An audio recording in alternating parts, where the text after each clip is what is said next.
বাতাসে ধানের শব্দ শুনিয়াছি, ঝরিতেছে ধীরে ধীরে অপরাহ্ন ভোরে। কবি জীবনানন্দ দাশের রূপসী বাংলার প্রাণ হলো এই ধান। ধান পেকেছে মাঠে মাঠে, দিনমজুর কৃষকদের পড়েছে ধান কাটার ধুম। ভালো আছেন চাচা? সবুজ ভূমির সকল প্রিয় ভিউয়ার্সকে জানাই আসসালামু আলাইকুম।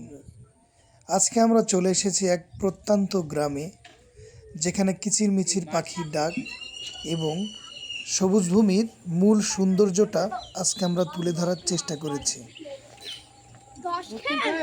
আমরা তো দুপুরবেলাও দেখলাম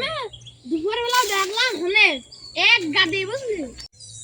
আজকে আমরা চলে এসেছি কুষ্টিয়া জেলার হরিনারায়ণপুর ইউনিয়নের পদ্মনগর গ্রামের শেষ এবং বারাদি গ্রামের শুরু। সবার কাছে একটা রিকোয়েস্ট থাকবে, কে কোথা থেকে ভিডিওটি দেখছেন একটু জানাবেন, আমরা অনেক খুশি হব। আজকে আমরা এই চাচার সঙ্গে কথা বলবো এবং চাচা কেমন আছে একটু জানার চেষ্টা করব। তো চলুন বন্ধুরা, দেখতে থাকি। প্রায় 100 বছরের পুরনো পদ্মনগর হাওড়ের ব্রিজের নিচেই চাচার ক্ষেত। ভালো আছেন চাচা?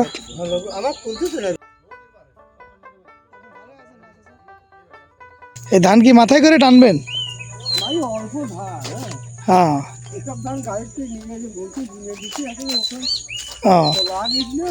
এটা কোন গ্রামের ভিতরে চাচা? হ্যাঁ, ওই পাশ থেকে পদ্মনগর না? ভিতরে এখন পরিচিত পদ্মনগর। হ্যাঁ, তো ভালোই আছেন না চাচা? হ্যাঁ, হ্যাঁ, এই আপনি ধান নেবেন, অনলাইন একটা ভিডিও করি। ভালো আছো মনি? হ্যাঁ, যাকে আপনার নাতি ছেলে তো অনেক ভালো চাচা, যে এখনকার ছেলেবেলে তো কথা শোনে না।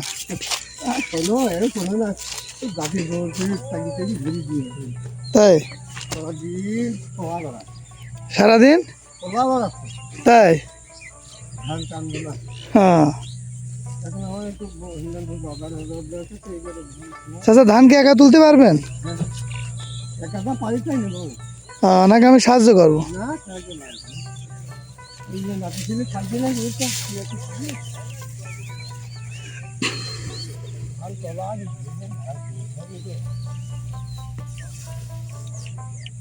এবার ধান জুত হয় না চাচা?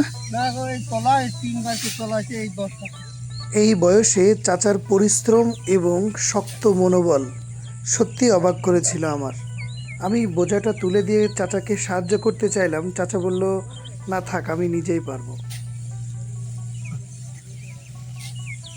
চাচা আমি আসবো?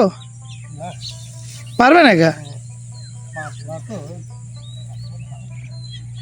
চাচা এই জায়গা কি সরকারি নাকি আপনাদের? এ তো পানির সময় মানে ডুবে যায় না? তাই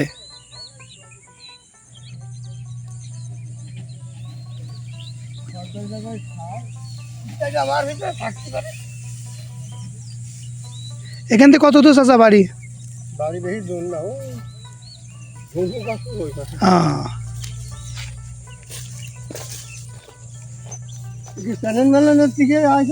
হ্যাঁ চাচা, ইউটিউব চ্যানেল চাচা। হ্যাঁ,